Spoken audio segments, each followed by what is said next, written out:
안녕하세요, 맹피셜입니다. 지난 영상에 이어 오늘은 아르테타의 전술에 대해 얘기해보겠습니다. 그럼 재밌게 봐주세요. 먼저 아르테타의 축구 철학에 대해 살펴보겠습니다. 그의 축구를 이해하기 위해선 두 인물을 짚고 넘어가야 합니다. 바로 아르센 벵거와 펩 과르디올라입니다. 아르테타는 아름다운 축구를 추구하는 벵거 아래에서 선수 시절을 보냈고, 상대에게 볼을 내주는 걸 끔찍하게도 싫어하는 과르디올라 아래에서 코치직을 지냈습니다. 당연히 이 두 인물의 철학에 영향을 받았을 수밖에 없죠. 이는 아르테타의 인터뷰에서도 드러나는데요. 나는 축구가 표현력이 풍부하며 재미있길 바란다. 그와 반대되는 축구의 개념은 받아들일 수 없다. 아르테타의 이 말은 한마디로 자신의 축구는 개성 넘치면서 재미있을 거고 절대 지루하지 않을 것이라는 뜻입니다.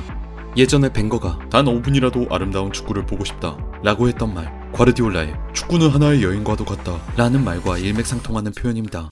그리고 세 사람은 한 가지 공통점이 더 있는데요. 선수들을 철저히 관리하고 통제한다는 점입니다.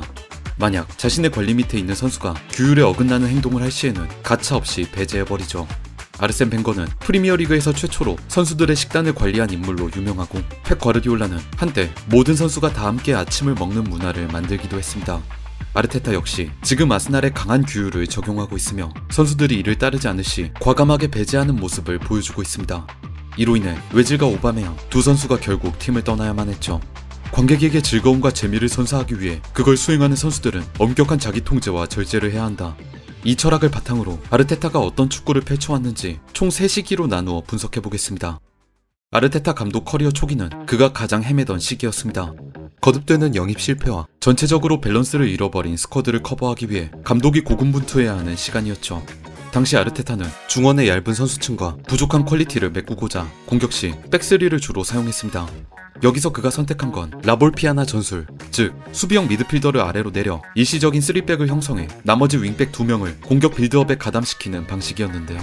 그라니트 자카를 왼쪽 후방으로 내린 다음 윙백 2명을 높이 전진시키면서 오바메양과 라카제트를 박스 안에 배치, 두 선수를 향해 윙백들이 크로스를 계속 붙여주는 전술을 구사한 겁니다. 다소 단순한 전술이긴 했지만 19-20 아르테타 부임 첫 시즌에는 성과가 나쁘지 않았습니다. 왼쪽 후방으로 떨어진 자카 때문에 상대 윙포워드는 자카를 마크해야 할지 왼쪽 윙백을 마크해야 할지 혼선을 겪어야만 했고, 아스날은 이 왼쪽에서 상대적으로 수월하게 볼을 끌고 올라갈 수 있었죠. 그 결과 아르테타의 아스날은 리그 8위로 마무리, FA컵에서 맨시티와 첼시를 상대로 선수비 후 역습의 전략으로 승리를 따내며 우승컵을 들어올리는 데 성공했습니다. 그러나 다음 시즌 전반기 아르테타의 이 백스리는 완전히 실패합니다. 메스투 외질이 떠나면서 팀의 창의성을 불어넣을 선수가 없어지게 되고, 공격 전개 시 더더욱 측면에 의존하는 경향이 강해지는데요. 당시 아르테타는 백스리로 티어니 마갈량이스, 로폴딩을 주로 사용했으며 그라니트 자카와 엘네니 2명의 미드필더에 부카요 사카, 베에린 2명의 윙백을 뒀습니다. 그리고 최전방에는 오바메양, 라카제트, 윌리안, 페페를 번갈아 사용했죠. 이때 왼쪽 측면을 보세요. 티어니와 부카요 사카, 오바메양 같은 윙어 성향이 짙은 선수들이 전부 한쪽에 몰려 있습니다. 아스날이 선수 퀄리티가 떨어지는 중원을 포기하고 측면에 볼을 계속 투입하는 제한된 전술을 사용했음을 알 수 있습니다. 중원을 포기하고 측면에만 볼을 투입한다? 바로 우리가 흔히 얘기하는 U자 빌드업이 나타나게 된 겁니다. 중원에서 풀어나가지 못하니까 자꾸 측면으로만 돌파를 시도하게 되고, 이처럼 제한된 공격 방향은 상대가 더 편하게 수비할 여유를 만들어주죠. 이때 아스날은 리그 15위까지 추락하는 처참한 굴욕을 느껴야만 했으며, 동시에 아르테타에 대한 비난의 목소리도 커져갔습니다. 그 다음 시기 아르테타는 변화해야만 했습니다. 시스템, 멘탈리티, 선수 구성 모든 것들을 바꿔야만 했는데요. 그 변화의 시작은 15라운드 첼시전부터였습니다. 이 경기에서 아르테타는 기존에 사용하던 백스리 시스템을 버리고 백포를 도입, 그라니트 자카, 엘네니, 스미스 로우 3명의 미드필더진을 구성했습니다. 그리고 3톱으로 마르티넬리, 라카제트, 부카요 사카를 투입했죠. 마르티넬리와 스미스 로우가 리그 첫 선발 출장했고, 이 시기부터 그 전까진 계속 왼쪽 윙백으로 뛰던 부카요 사카가 드디어 오른쪽 윙포워드로 모습을 드러내기 시작했습니다. 여기서 아스날은 과거와는 전혀 다른 팀의 면모를 보여줬습니다. 어린 선수들은 그라운드 안에서 아르테타의 요구를 충실히 수행해줬고, 겁없이 상대에게 도전하며 싸워 이겼습니다. 그 결과 아스날은 첼시를 상대로 3대1 승리를 거뒀죠. 아마 이 경기를 치르고부터 아르테타는 생각을 바꾼 것 같습니다. 얇은 스쿼드에 맞춰 현실적인 전술을 짜는 게 아니라 이상적인 전술을 이미 짜놓고 그에 맞도록 선수들을 키워야겠구나 라고 말이죠. 이런 아르테타의 눈에 한번 제대로 키워보고 싶은 선수가 들어왔으니 바로 마르틴 웨데고르였습니다. 20-21 시즌 겨울 이적 시장 임대 영입 후 반년 뒤인 21-22 시즌 여름 아스날에 완전 영입된 웨데고르는 불과 반 시즌 만에 아르테타의 신임을 얻어 부주장에 임명됩니다. 그리고 당시 아스날은 웨데고르 말고도 아르테타의 이상적인 전술을 실현시켜줄 선수들을 영입했는데요. 베나이트, 토마스 파티, 램스데일이었습니다. 그렇게 본인의 철학에 맞는 선수들을 갖춘 아르테타. 그는 이제 본격적으로 날아오를 준비를 하죠. 아르테타는 이때부터 수비수만을 이용한 백스리를 고집할 필요가 없어집니다. 베나이트, 마갈량이스라는 훌륭한 패싱 능력을 지닌 수비 자원과 결정적으로 발밑이 좋은 골키퍼 램스데일이 있기 때문이었죠. 그들은 공격 빌드업 시 후방에 넓게 퍼져 백스리를 형성합니다. 그리고 중원에 토마스 파티가 위치하면서 다이아몬드 형태를 이루게 됩니다. 이 다이아몬드 형태는 자세히 뜯어보면 굉장히 혁신적인데요. 축구장에서 두 선수가 존재할 때 패스길은 하나입니다. 3명의 선수가 존재할 때 패스길은 3개가 됩니다. 그런데 4명의 선수가 다이아몬드 형태를 이루는 순간 패스길은 6개가 생깁니다. 패스 잘하는 골키퍼와 필드 플레이어 3명이서 6갈래의 패스길을 만든다. 가성비가 정말 좋은 후방 빌드업 방식이죠.